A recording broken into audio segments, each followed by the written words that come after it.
ایک یہ کہتے ہیں کہ گڑیا کی پینٹنگ کرنا کیا جائز ہے؟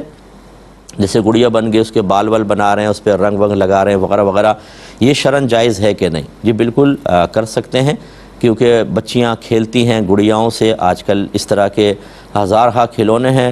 اب اگرچہ اس میں ایک طویل بحث ہے آگے، اس پہ پھر کبھی میں کلام کر لوں گا کہ کھلونوں کی بیع جائز ہے کہ نہیں جائز ہے، وہ ایک الگ بحث ہے، لیکن یہ ضرور ہے کہ بچیوں کو گڑیوں سے کھیلنا بالکل جائز ہے، تو اس لیے اس پہ پینٹنگ وغیرہ کرنے میں کوئی مسئلہ نہیں ہے۔ ہماری والدہ سیدہ عائشہ صدیقہ رضی اللہ تعالی عنہا خود فرماتی ہیں کہ میں گڑیا سے کھیلا کرتی تھی، اور میرے پاس ایک گھوڑا بھی تھا۔ جب نبی کریم ایک دفعہ آئے تو میں نے ایک طاق کے اندر اپنا گھوڑا اور گڑیا کو رکھا ہوا تھا، تو سرکار نے دیکھا، فرمایا یہ کیا ہے؟ میں نے کہا میری گڑیا۔ فرمایا یہ کیا ہے؟ میں نے کہا گھوڑا۔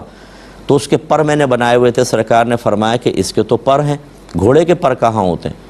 تو آپ نے کہتی ہے میں نے بھولے پن میں پھر یہ عرض کیا رسول اللہ کہ آپ کو نہیں معلوم حضرت سلیمان علیہ السلام کے پاس ایک گھوڑا تھا جس کے پر تھے؟ تو سرکار ہنس پڑے، اتنے ہنسے کہ آپ کی داڑھیں ظاہر ہو گئی۔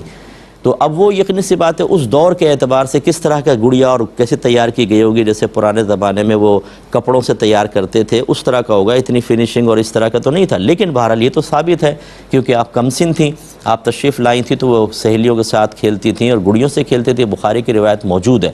تو بچوں کا کھیل کود کرنا جائز طریقے سے، ان کو آلات لا کر دینا، اس میں حرج نہیں ہے، تو بہرحال پینٹنگ میں اس میں ہمارے نزدیک تو کوئی حرج نہیں ہے۔